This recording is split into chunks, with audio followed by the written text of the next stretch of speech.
It was upon one of those dreary mornings in early November, when the great city lay wrapped in a veil of thick, yellow fog, that I found myself seated by the fire at 221B Baker Street, perusing the morning edition of the Times.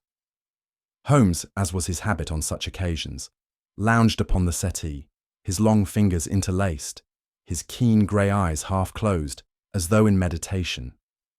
The fire crackled in the grate, casting long, flickering shadows upon the walls, while the damp air outside pressed heavily against the window panes, muffling the distant sounds of passing cabs and street vendors.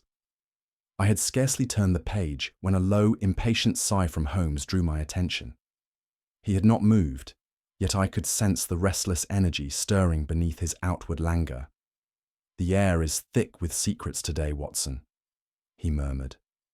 "London smothers them well, but a trained eye can always discern the faintest flicker of light behind the smoke."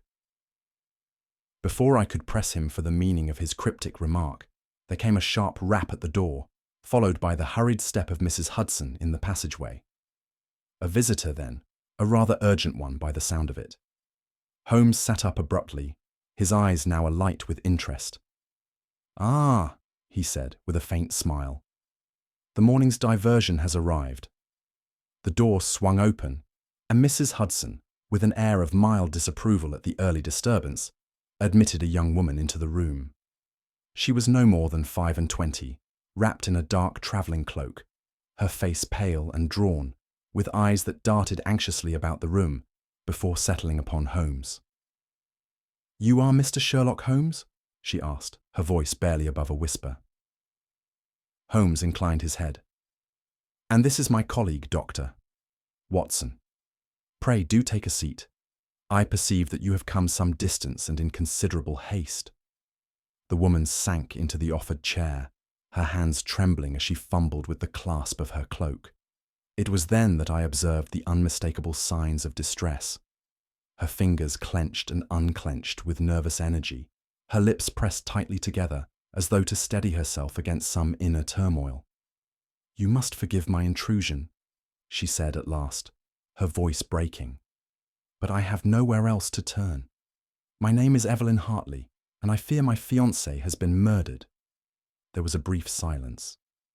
Holmes regarded her intently, his fingers steepled beneath his chin. "Murdered, you say? Yet I do not recall any such report in the papers this morning." "No," she admitted, her hands knotting together, "because the world believes it was a natural death. But I know it was not." Holmes leaned forward slightly, his gaze sharpening. "Then, Miss Hartley, you must tell us everything." Evelyn drew a deep, unsteady breath before speaking again. "Jonathan Pendleton was a journalist," she began, her voice laced with sorrow. "He was fearless, determined to uncover the truth, no matter how dangerous it was. Lately, he had been working on an exposé, something he said would shake the very foundations of power." Holmes arched an eyebrow. "An ambitious claim. And did he confide in you the nature of this exposé?" She hesitated. "Not in detail. He was cautious. But I know it involved someone within the royal family, a powerful figure. He said he had proof of corruption, of crimes hidden behind a noble name." Holmes exchanged a brief glance with me. There was a weight in her words, the kind that suggested deep peril. "And when did he die?" I asked gently. 3 nights ago." She swallowed hard. "They found him in his apartment, locked from the inside. The police ruled it a heart attack, but Jonathan was young, in perfect health, and before he died, he told me—" She faltered. "Yes?" Holmes prompted. Evelyn pulled a crumpled piece of paper from her sleeve. "This was the last message he sent me." Holmes took the slip of paper and read the single line aloud. "The truth is in the ink, but the ink is not black." For the first time that morning, Holmes smiled, a small, knowing smile that sent a shiver down my spine. "Watson," he said, rising abruptly, "fetch your coat. We are going to visit the late Mr. Pendleton's apartment. I believe his ink may yet speak the truth he died to reveal." Holmes turned the slip of paper over between his long, dexterous fingers. studying it with that peculiar intensity of his, as though by sheer force of concentration he might extract its hidden meaning. His grey eyes, sharp as a hawk's, lingered upon the 7 written words. The truth is in the ink, but the ink is not black. For a moment he was silent. Then, with the air of a man presented with an amusing conundrum rather than a murder, he said lightly, "An unusual message, Miss Hartley, and one not chosen idly." Evelyn shifted in her chair, her hands clasped tightly in her lap. I don't understand it. Do you think he meant it metaphorically?" "Perhaps," Holmes mused, tapping the paper against his forefinger. "Yet metaphor, while pleasing to the poet, is of little use to a man in mortal peril. If this was Jonathan Pendleton's last message to you, then we must presume it to be literal. Watson, have you ever encountered a more tantalizing deathbed confession?" I frowned, leaning forward to examine the note. The truth in the ink, but not black. Could he have been referring to a concealed message? Holmes smiled, a fleeting, triumphant expression. "Precisely, my dear Watson. There are substances which, though invisible to the naked eye, reveal their secrets under the proper conditions.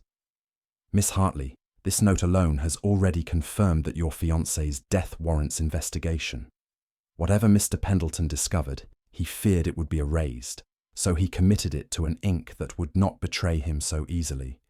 Evelyn's eyes widened. "Then you believe me? You will take the case?" Holmes steepled his fingers. "Take it. My dear lady, it has already taken me." The energy that had lain dormant within Holmes now burst forth in full.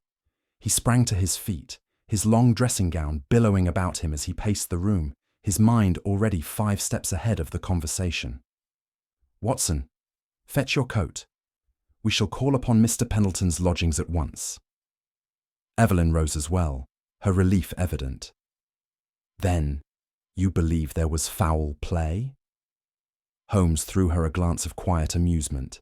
"Miss Hartley, a healthy young man writing an exposé on a royal scandal does not suddenly perish of natural causes, mere days before his work is revealed.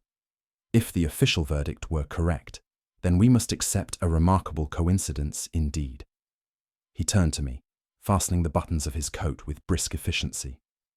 "The ink, Watson. That is our key. Pendleton's death may have taken his voice, but if I am not mistaken, his own words may yet speak from beyond the grave." Holmes strode to the door, then paused, glancing back with a knowing glint in his eyes. "Shall we?" Without another word, we followed him into the thick London fog, stepping into the unknown, a case that would prove to be one of the most perilous of our career. It was a short cab ride to the lodgings of the late Jonathan Pendleton, a modest set of rooms above a tobacconist's shop on Charing Cross Road. Miss Hartley, her hands clasped tightly in her lap, sat beside Holmes in silence, while I occupied the seat opposite. Holmes, for his part, remained in deep contemplation, his sharp features set in an expression of detached curiosity. "You seem pensive, Holmes," I remarked at last. "I should have thought the intrigue of the case would invigorate you." He roused himself with a faint smile. "On the contrary, my dear Watson, I am quite invigorated. But when one is presented with a puzzle such as this, it is best to clear the mind of all assumptions before setting foot upon the board." The landlady, a stout woman with a mournful expression, greeted us at the door. "Such a tragedy, gentlemen," she sighed, wringing her hands. "Mr. Pendleton was a quiet one, always polite, never a bother. And then to pass so sudden-like." Holmes regarded her keenly. "You saw him on the day of his death?" "Oh, yes. He came home late the evening before, looking pale and anxious. I asked if he was well, and he simply nodded and went straight to his room." "Did he have any visitors that night?" "None that I saw, sir, and the door was locked from the inside when he was found the next morning." Holmes nodded curtly and gestured for us to proceed. Inside, the room was undisturbed, no signs of struggle, no overturned furniture. A single gas lamp stood unlit upon the desk, its wick blackened from prior use. The air was stale with disuse, the ghost of pipe smoke lingering faintly. Holmes swept his gaze over the surroundings before murmuring, "A silent room, Watson, often speaks the loudest." Holmes moved to the desk with purposeful strides. Upon it lay an array of neatly stacked papers, a few ink-stained pens, and a battered typewriter, its carriage drawn midway across the platen as though left in haste. He reached out and withdrew the last sheet of paper from the machine, holding it up to the dim light. It was utterly blank. "Curious," I murmured. He had begun typing, yet the page is empty. Holmes ran his long fingers over the paper's surface. "Not empty, Watson, erased." He tilted the sheet at an angle, revealing faint indentations upon the fibres of the paper. "Our late journalist was no fool. He wrote something here, something significant, and then saw fit to remove it. The question is, was it done by his own hand or another's?" I bent closer. Could it not be an error? A simple case of forgetting to insert the ink ribbon? Holmes chuckled. "You underestimate the precision of a man accustomed to handling words as his trade, Watson." No, this was deliberate. He placed the page flat upon the desk and withdrew a magnifying glass from his coat pocket. After a moment's study, he nodded to himself. "The spacing is consistent. The force of the keystrokes indicates haste, but not panic." He typed a full passage and then removed it. But why? Miss Hartley, who had been watching in silent apprehension, stepped forward. "Do you think he feared discovery?" Holmes inclined his head. "More than that, Miss Hartley. I believe he knew discovery was inevitable." He turned the page over and scrutinized its reverse side. A slow smile crept onto his lips. "Watson, fetch me a candle. I believe our vanished words may yet be persuaded to return." Holmes turned his attention to the desk, his keen eyes sweeping over its contents with that peculiar intensity which always marked the beginning of his deductions. He reached for the ink bottle, lifted it to the light, and gave a quiet exhalation of satisfaction. "Watson, observe," he murmured, tilting the bottle so that its contents remained still. "The ink within has not been disturbed for some time, and yet our late journalist was known for his meticulous note-taking." I stepped closer, following his gaze. "It is sealed." "Quite so." He set it down and picked up the fountain pen beside it. With a flick of his wrist, he unscrewed the nib and turned it toward me. "And yet the pen is dry, no trace of fresh ink." I frowned. "Then how could he have written anything at all?" Holmes smiled slightly. "An excellent question, Watson. One that suggests our journalist employed a means of writing that did not require this ink at all." Miss Hartley, who had remained quiet, leaned forward. "You mean his message, the one he left for me?" "Precisely." Holmes gestured toward the typewriter. "We already suspect that Pendleton erased a typed message. Now we find that his ink was left unused. What does that suggest to you?" "That he wrote in a way that would not be immediately seen," I said slowly. "Capital!" Holmes exclaimed. "An invisible ink, perhaps. A method not unfamiliar to those engaged in delicate or dangerous matters. The absence of ordinary ink only strengthens the likelihood that his final words were hidden from prying eyes. But what was he trying to say? And whom did he fear?" His fingers drummed briefly upon the desk before he straightened with renewed purpose. "This room yields only questions. It is time we sought answers from those who might prefer we ask none." Holmes led us from the quiet chamber of the deceased and into the far noisier realm of the living. Inspector Lestrade awaited us in the sitting room, his familiar expression of weary skepticism settling upon his sharp features. "Well, Mr. Holmes," he said, folding his arms. "Come to confirm what we've already established?" "Natural causes, no foul play. Case closed." Holmes smiled. "If the case were truly closed, Lestrade, I doubt you would still be here." Lestrade scoffed, but said nothing. Holmes, undeterred, turned to the nervous figure of Mr. Albert Radcliffe, the editor of the London Gazette, who had been pacing the room with obvious agitation. "You were Pendleton's editor," Holmes said. "Tell me, sir, Was he in good spirits in the days before his death? Radcliffe hesitated. He was troubled. By what? Holmes pressed. The editor wrung his hands. He was working on something, an article of great consequence. He wouldn't tell me everything, only that it was dangerous.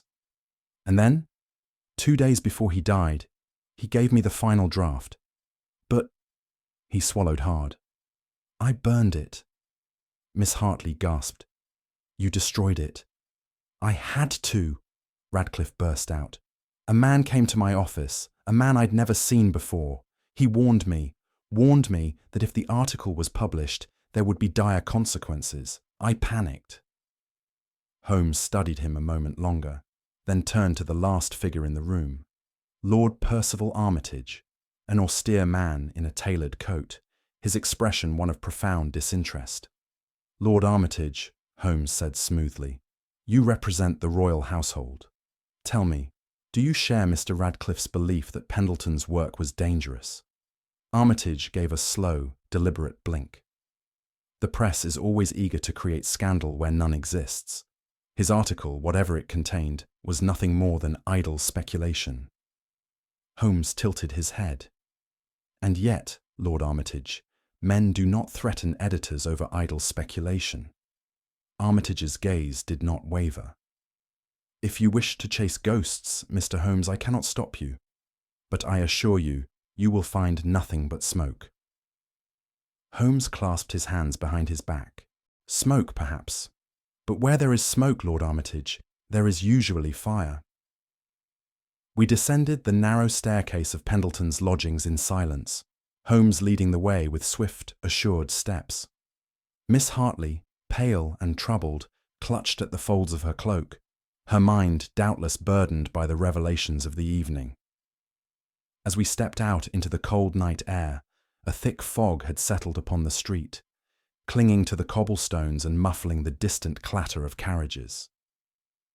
Holmes paused at the threshold, his sharp gaze sweeping the dimly lit road before us. A moment later, I too became aware of something. No, someone, lurking at the edge of the mist. A figure stood motionless in the shadows across the street, half shrouded in darkness, their face obscured beneath the brim of a hat. Holmes, I murmured, inclining my head towards the silent observer. I see him, Watson, he replied in a tone of quiet amusement. He has been there for precisely 9 minutes and has not once shifted his weight. An amateur at shadowing, but one with a determined spirit, I will grant him that. Miss Hartley glanced up in alarm. Do you think he means to harm us? Holmes offered her a reassuring smile. If he wished to do so, Miss Hartley, he would have fled the moment we took notice of him. No, our friend has been sent to watch, not to act, and as we have no desire to cause unnecessary alarm, we shall grant him the illusion that he remains unseen. With that, he took my arm and began walking at a leisurely pace down the pavement. I resisted the impulse to glance back, though I could feel the weight of unseen eyes upon us, tracking our every step. You have no intention of confronting him? I asked under my breath. Not yet, Holmes said lightly. A hound that follows is often more useful than one that bolts. Let him believe he has the upper hand, Watson. It is often when a man believes himself unnoticed that he makes his most grievous errors. And with that, we vanished into the fog, leaving the shadow behind, though I could not shake the feeling that the game had already begun. Holmes took the blank sheet of paper from Jonathan Pendleton's typewriter and held it between his fingers as if he were weighing it in his mind. His expression, though impassive, carried that unmistakable gleam of discovery which I had come to recognize over the years. Watson, the candle, if you please, he said, gesturing towards the small taper that sat atop Pendleton's desk. I struck a match and brought it to the wick, watching as the small flame flickered to life. Holmes adjusted the angle of the paper and held it just above the heat. For a moment, there was nothing, and I feared that even his remarkable intellect had erred in its assumptions. Then, as the warmth of the flame spread across the page, faint brownish lines began to emerge, first as vague streaks, then as distinct letters forming words. Evelyn let out a small gasp. It's a message! Holmes read aloud, his voice calm but firm. They will silence me before I can print the final name. A hush fell over the room. Miss Hartley turned away, pressing her hand to her mouth, while I felt a chill settle over me, despite the heat of the candle. It appears, Watson, that our late journalist foresaw his own demise, Holmes murmured, and yet, even in death, he has left us a thread to follow. But the final name, I said. What could it mean? Holmes regarded the paper with keen interest. It suggests, my dear Watson, that Pendleton had uncovered multiple individuals involved in whatever scandal he was investigating. Yet there was one name, one final, damning name, that he had not yet revealed. Evelyn turned back to us, her eyes bright with emotion. Then his death was no accident, she whispered. Indeed, said Holmes, carefully folding the sheet and slipping it into his pocket. Our journalist was silenced before he could expose the full truth, but his enemies have made a miscalculation. He turned to me with a knowing smile. For now, the case has passed into our hands. Holmes placed his fingertips together in deep contemplation, his gaze fixed upon the invisible message now fully revealed. Invisible ink, Watson, a method well known to spies, revolutionaries, and those who fear that their words may bring about their doom. Miss Hartley watched him with wide eyes. But why would Jonathan use such a method? He was a journalist, not a spy. Holmes tapped the edge of the desk thoughtfully. A journalist of Pendleton's caliber, Miss Hartley, is a man who deals in secrets. He was exposing powerful individuals, men who would go to any lengths to ensure their misdeeds remained hidden. The use of invisible ink suggests that he knew his notes could be intercepted or destroyed. He took precautions, yet even those were not enough to save him. I leaned forward. Then he must have had a means of developing the ink himself. Would there be anything here, some reagent or chemical, that could bring out the full message? Holmes nodded approvingly. An astute observation, Watson. The ink we see now has darkened with heat, which suggests it was made from lemon juice, starch, or diluted iron sulfate. But had he used a different compound, such as cobalt chloride, it might require something stronger, perhaps ammonia or potassium ferrocyanide, to fully develop it. Evelyn's brow furrowed. And if the message was longer? If there is more to be revealed? Holmes turned his sharp gaze upon her. An excellent thought, Miss Hartley. We must assume that if Pendleton went to such lengths to conceal his words, he did not limit himself to a single message. There may be more, hidden in his papers, his notes, perhaps even on his person when he was found. Lestrade, who had been leaning impatiently against the doorframe, let out a scoff. Clever trickery, but what does it tell us that we don't already know? The man feared for his life, and rightly so. We've no proof of murder, just a lot of fancy deductions. Holmes turned slowly, his expression unreadable. Inspector, if a man locks himself in his room and dies of a so-called natural cause, we might take it at face value. But if that man has, on his desk, a blank sheet of paper concealing a desperate warning of his own impending death, well, I should think even you might find that rather suggestive. Lestrade pursed his lips, but said nothing. Holmes turned back to us, his mind already moving ahead. We must locate Pendleton's notes, he said decisively. If the final name was never printed, then we must uncover it ourselves. He retrieved his coat from the chair and motioned towards the door. Come, Watson, the game is truly afoot. Albert Radcliffe, the editor of the London Gazette, sat hunched in his chair, his fingers twitching as he removed his spectacles and wiped them with nervous energy. The man had the look of one who had long battled with his conscience and lost. You knew what he had uncovered, didn't you? Holmes said smoothly, his gaze never leaving Radcliffe's pallid face. The editor gave a dry swallow. I didn't read the whole article. Only the first paragraph. That was enough. Holmes steepled his fingers. And what did it say? Radcliffe hesitated. It named a man, a powerful man. I won't speak his name, not here, not now. His eyes flickered toward the window as though fearing unseen ears. Pendleton had proof. He was going to print it, but before he could, I received a visitor. A visitor? Holmes repeated, his voice betraying no surprise. Radcliffe nodded, his hands tightening into fists. A man I had never seen before. He came to my office the day before Pendleton died. He told me that if I valued my life and the Gazette, I would destroy every copy of Pendleton's final article. He gave me no name, no explanation, only a warning. And he let out a trembling breath. I burned it. I burned every page before it could ever see print. Miss Hartley stiffened beside me. You destroyed his work, the very thing he died for. Radcliffe turned his red-rimmed eyes upon her. Do you think I had a choice, Miss Hartley? Do you truly believe that had I refused, I would be sitting before you now? No, Pendleton's death was my warning, and I have heeded it. Holmes regarded him with mild curiosity. A prudent decision, perhaps, but a futile one. A man does not spend months gathering damning evidence without keeping a duplicate. The question is where? Radcliffe shook his head. I don't know, I swear it. Holmes rose. Then you are of no further use to us, Mr. Radcliffe. We shall seek answers elsewhere. Radcliffe let out a breath of relief, but Holmes paused at the door, glancing back with an air of detached amusement. One final question. This nameless visitor, did he carry a silver-tipped cane? Radcliffe's face drained of colour. How did you… Holmes smiled faintly, merely confirming a suspicion. Good evening, Mr. Radcliffe.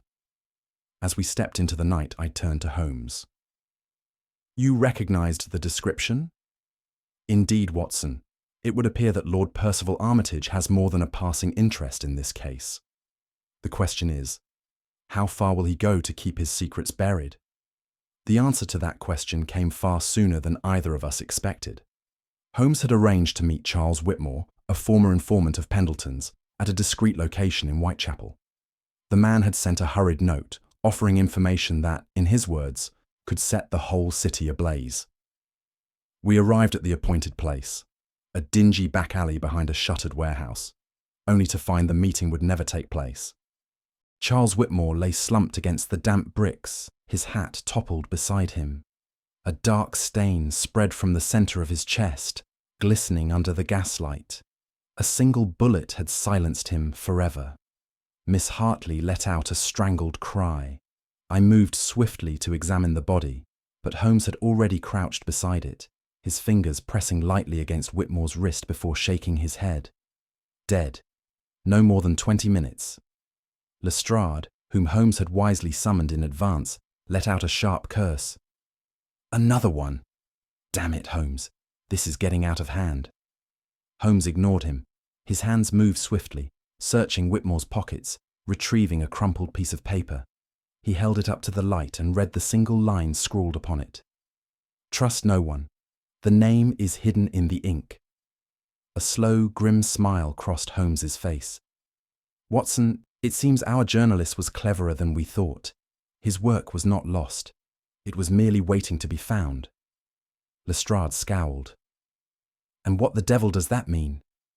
Holmes rose, slipping the note into his coat. It means, Inspector, that those who sought to silence Jonathan Pendleton have failed. For while they may have killed the man, his truth remains, and we are now the only ones who can uncover it. I had known Sherlock Holmes in the throes of many an investigation, at times animated, at others languid, but always possessed of a supreme confidence in his own faculties. It was, therefore, with no small degree of unease that I observed an unfamiliar tautness in his manner as we left the grim scene of Whitmore's murder. He spoke little as we walked, his hands clasped behind his back, his chin tilted downward in deep contemplation. When he did address me, it was with abrupt inquiries, as if he were conducting an internal debate and required my voice to affirm his conclusions. Watson, he said suddenly, what is the true measure of a man's desperation? I started at the odd question. I should say it is his willingness to act against his better judgment. Holmes gave a brief nod.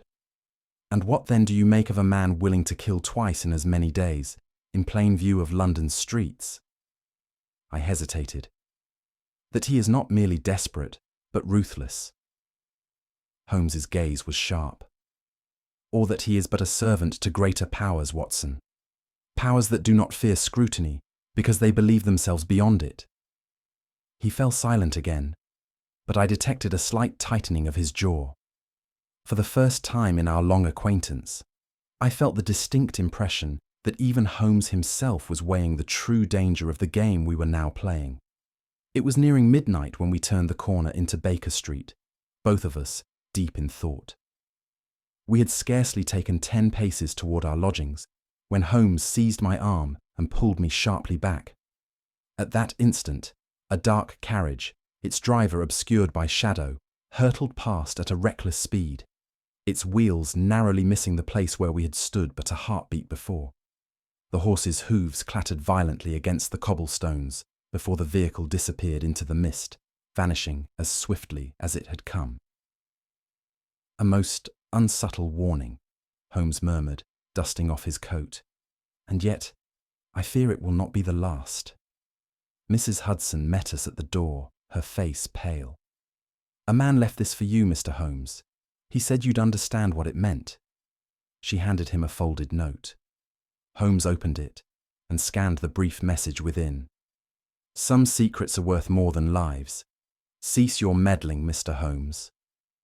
I glanced at him uneasily. And yet, you have never heeded a warning in your life. Holmes tucked the note into his coat. On the contrary, Watson, I heed every warning. I simply choose to ignore them. The following morning's edition of the Times contained an article that, had the late Jonathan Pendleton been alive to see it, might have given him a moment's satisfaction. It was a brief notice, but one designed with careful intent. The missing final article of Jonathan Pendleton has been recovered and will be published in full tomorrow. The truth, long concealed, shall now be revealed. The message was, of course, a fabrication. Holmes had dictated it with a look of quiet amusement the evening prior, sending it to the press through a trusted contact. As he laid the paper upon the breakfast table that morning, he regarded it with the satisfaction of a fisherman setting a finely baited hook. Watson, he remarked, tapping the page lightly, observe how a single sentence, well placed, may exert more force than 100 accusations.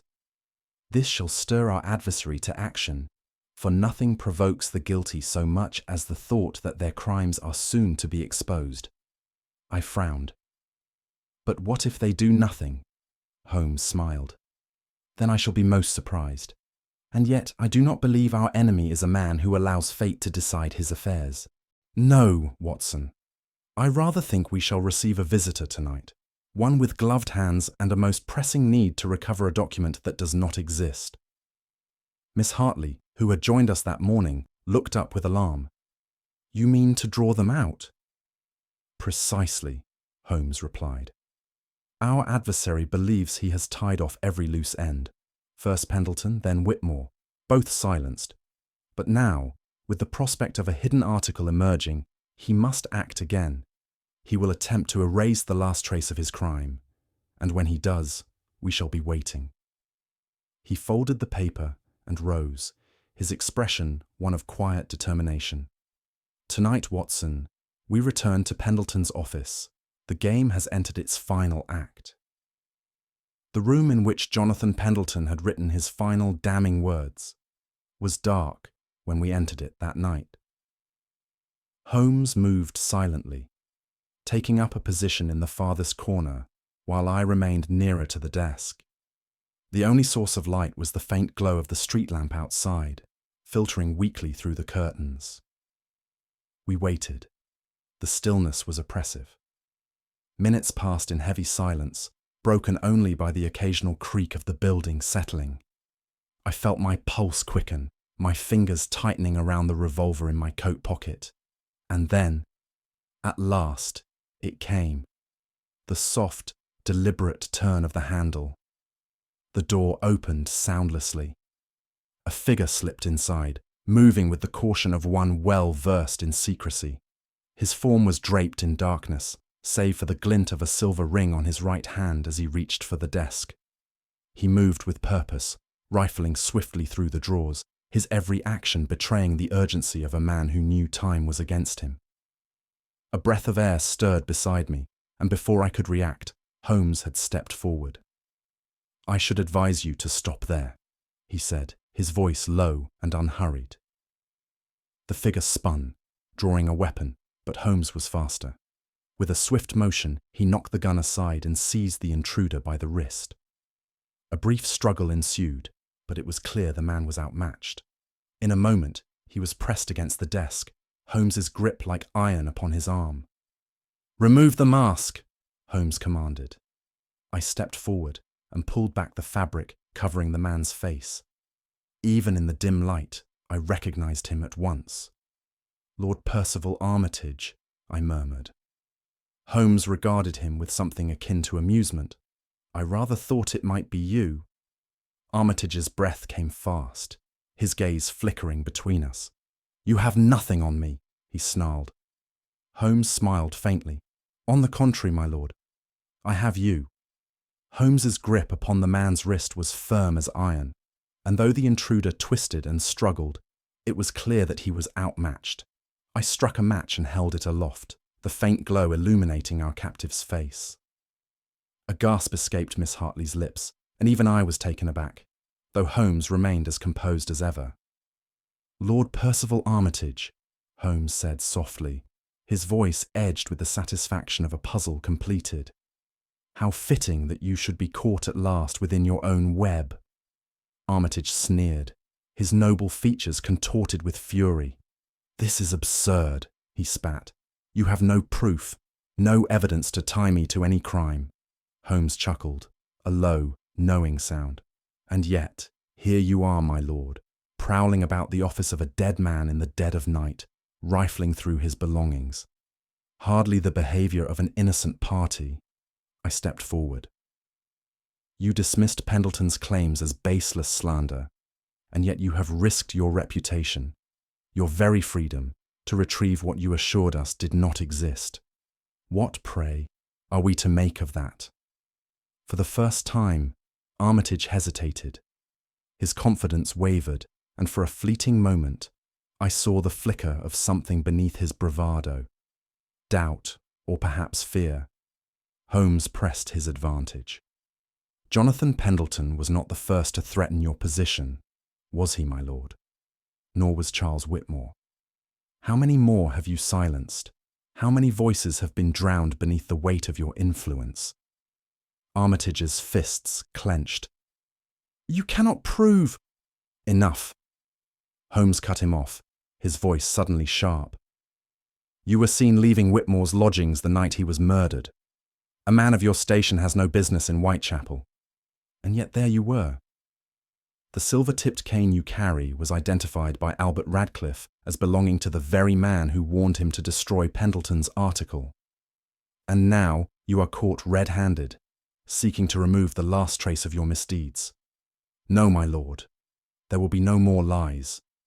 The truth is upon you, and it shall not be so easily erased as ink upon a page." Armitage's breath came fast and shallow, his once aristocratic bearing now reduced to something desperate and cornered.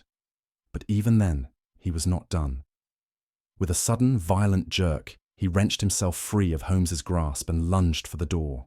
Armitage bolted for the exit, his movements fueled by sheer desperation. Holmes was after him in an instant, his long limbs closing the distance with remarkable speed. I followed as quickly as I could, my heart pounding as our quarry tore through the corridors, his breath ragged with exertion.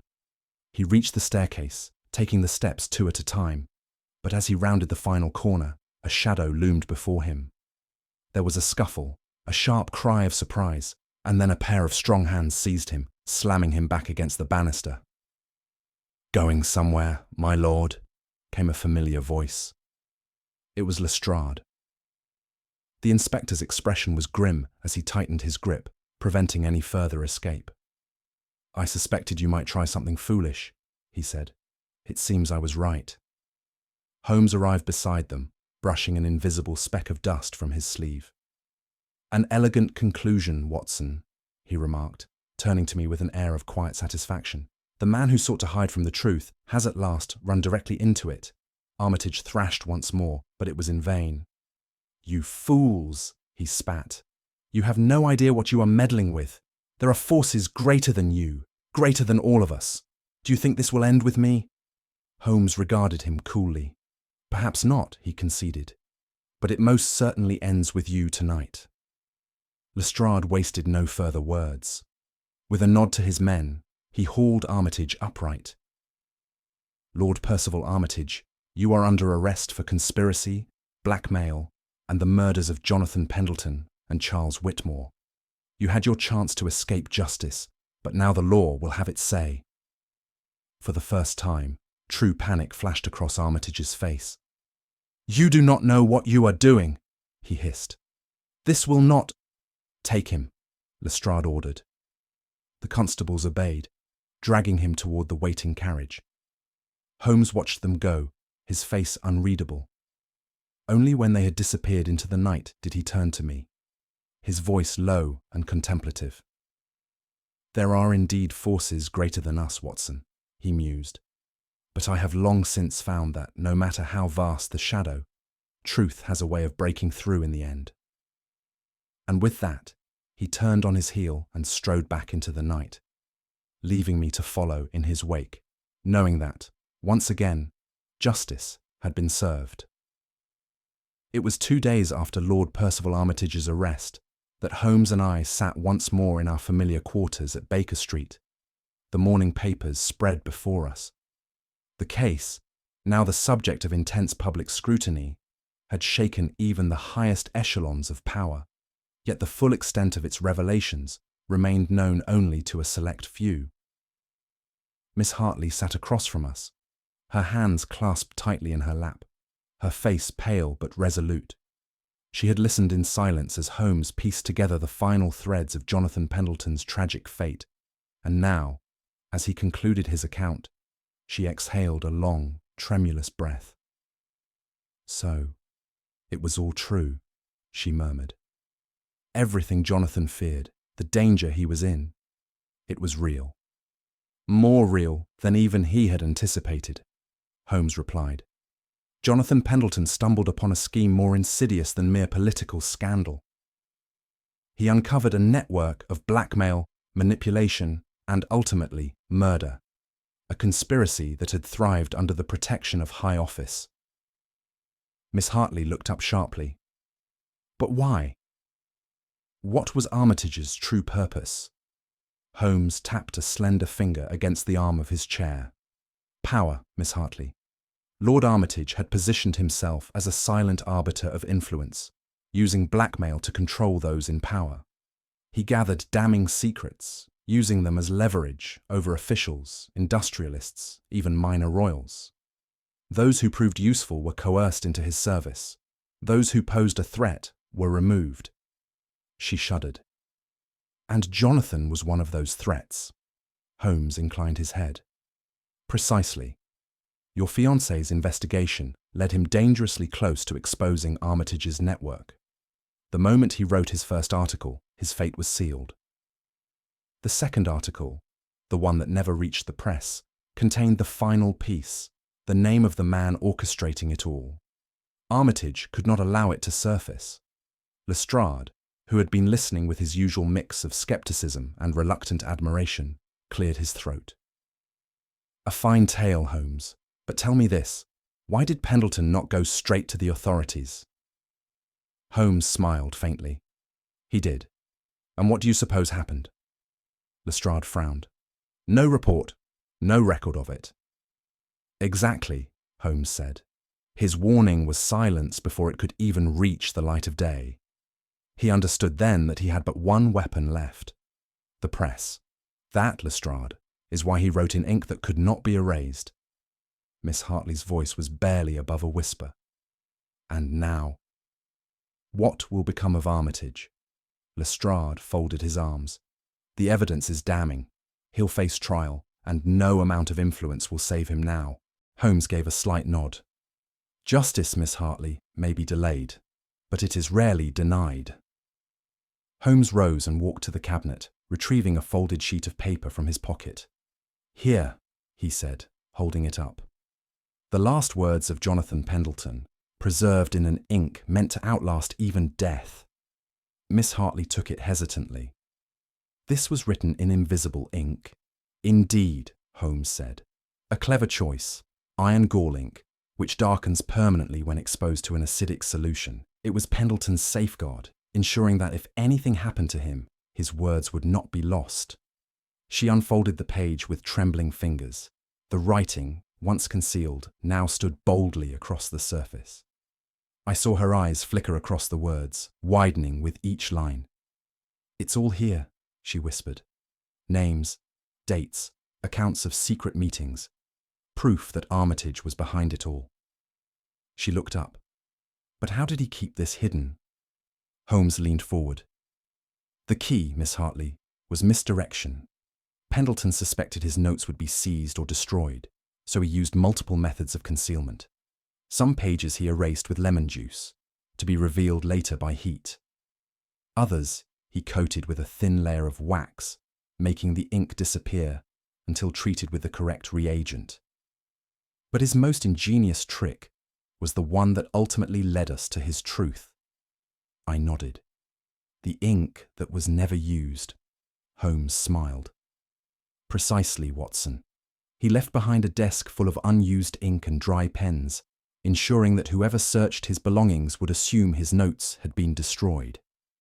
But in reality, his most valuable words had already been written, hidden in plain sight, waiting to be uncovered. Miss Hartley swallowed hard, clutching the page as if it were a part of Pendleton himself. Then his work was not in vain. No, Holmes said softly. His truth was not lost. And now, it shall be heard. Lestrade exhaled, shaking his head. I'll admit, Holmes, you do have a talent for dragging the truth out of the grave. Holmes's gaze darkened slightly. It is not the dead who bury the truth, Lestrade. It is the living, and it falls to those of us who remain to see that it is unearthed. Miss Hartley rose, holding the page close to her chest. Thank you, Mr. Holmes. You have done what Jonathan could not. You have given him justice. Holmes inclined his head. Justice, Miss Hartley, is a fleeting thing. But truth has a habit of enduring, despite all efforts to silence it. As she departed, the fire crackled softly in the grate. Holmes turned his gaze toward it, his expression unreadable. Even shadows, he murmured, must answer to the dawn. I watched him for a moment, knowing that, though another case had reached its end, the mind of Sherlock Holmes was already turning toward the next mystery waiting in the dark. Holmes had remained silent as we returned to Baker Street, his features set in a look of deep contemplation. It was only after he had taken his accustomed seat by the fire, steepling his fingers beneath his chin, that he spoke at last. Watson, he said, his voice quiet yet charged with certainty. There is an elegance in murder which, though morally abhorrent, is nonetheless remarkable in its ingenuity. Consider, for example, a crime in which the very instrument of a man's livelihood becomes the means of his demise. I regarded him with some confusion. You refer to Pendleton's pen? Precisely, Holmes replied. Armitage was a man of cunning, Watson, one who knew that to arouse suspicion was to invite discovery. He could not risk a crude method of execution, nor could he allow Pendleton the opportunity to reveal what he knew. Thus, he turned to one of the most insidious weapons in the assassin's arsenal, poison. Miss Hartley, who had remained silent until now, drew a sharp breath. But how? There was no sign of struggle, no trace of foul play. Because the toxin was administered in such a way that even the victim himself was unaware of its presence, Holmes said. Pendleton, in his last days, had grown increasingly careful. He knew he was in danger. Had he been presented with food or drink from an unknown source, he would have refused it. Armitage understood this. He needed a means by which Pendleton would willingly ingest the poison without suspicion. I felt the pieces shifting into place. "The ink," I exclaimed. Holmes smiled. "Quite so, Watson. The ink with which he wrote his final words contained a rare and deadly toxin, one which, when absorbed through the skin or ingested in minute doses, mimicked the effects of cardiac arrest. It was a slow, insidious method, designed to leave no trace of foul play. Every time Pendleton dipped his pen, every time he licked the tip of his finger to turn a page, he was unknowingly delivering his own execution." Miss Hartley paled. Then he was doomed from the moment he began writing. Holmes's expression was grave. Yes, and Armitage ensured that his death would appear natural, an unfortunate but unremarkable tragedy. The perfect crime, Miss Hartley, is not one that leaves no evidence, but one that leaves no suspicion. Lestrade, who had been listening with crossed arms, let out a low whistle. "Clever devil, but not clever enough, eh, Holmes?" Holmes's gaze darkened slightly. "No, Lestrade, he was clever enough. It was only his arrogance that undid him. Had he left the matter alone, had he not sought to erase the remnants of Pendleton's work, he might have escaped justice. Instead, he gave himself away by trying too hard to conceal what should have remained forgotten." Armitage was taken into custody that very night, though it was with no small degree of resistance. Even as the constables led him away, his voice rang with threats of unseen forces, of powerful men who would never allow him to stand trial. Lestrade, standing with hands on his hips, watched him go with a shake of his head. "I'll sleep better, knowing that man's behind bars. But I don't suppose this is the end of it, is it, Holmes?" Holmes, who had been watching Armitage's retreating figure with a pensive air, gave a slight shrug. "That depends, Inspector. Armitage was but a single player in a much larger game. There are others, men whose names remain hidden, whose influence runs deeper than we yet comprehend, and such men do not take kindly to losing one of their own." Miss Hartley clutched Pendleton's final message in her hands. "Then it isn't over," she whispered. Holmes turned to her, his expression unreadable. "No, Miss Hartley. The truth is seldom so easily contained. But for now, justice has taken its first step, and that, perhaps, is enough." As we left Scotland Yard that night, the gas lamps flickered in the mist, their light barely reaching beyond the pavement. Beside me, Holmes walked in silence, his hands deep in his pockets. "Do you truly believe they will try to bury this case?" I asked at last. He did not look at me as he replied, his voice calm but certain. "They will try, Watson. But the truth has a way of clawing its way to the surface." And with that, we disappeared into the London fog, knowing that, though this battle had been won, the war was far from over. The morning after Armitage's arrest, we met Miss Evelyn Hartley one final time in the quiet of Baker Street. She sat with hands clasped tightly, her face pale but composed. Holmes retrieved a folded sheet of paper from his pocket and placed it before her. "Jonathan Pendleton's final message," he said. She hesitated before unfolding it, her eyes scanning the inked words left by a man who had known his death was imminent. The silence stretched between us, broken only by the faint ticking of the clock upon the mantel. Then, with a tremulous breath, she spoke. "He knew," she whispered. "He knew they would come for him, and still he wrote." Holmes inclined his head. "Because he understood, Miss Hartley, that the pursuit of truth is not for the faint-hearted. It is the work of those who accept that their words may outlive them." Tears glistened in her eyes, but she smiled.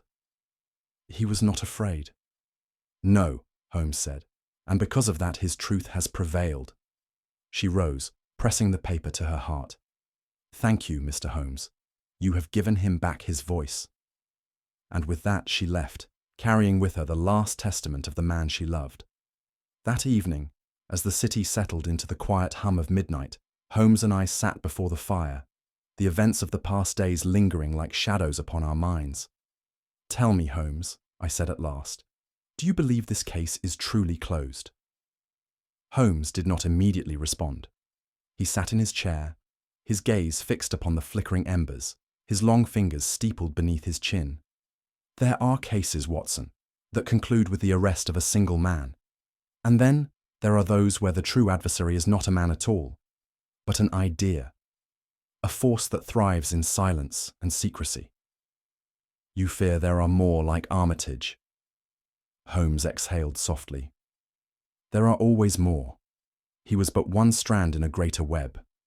The men who enabled him, the ones who benefited from his crimes, they will not vanish simply because their agent has fallen." I watched him, the fire casting deep lines across his face. "And yet you do not seem troubled by it." He turned to me then, a faint smile at the corner of his lips. "Even shadows cast by kings must answer to the sun, Watson. The truth, no matter how deeply buried, has a way of rising in the end."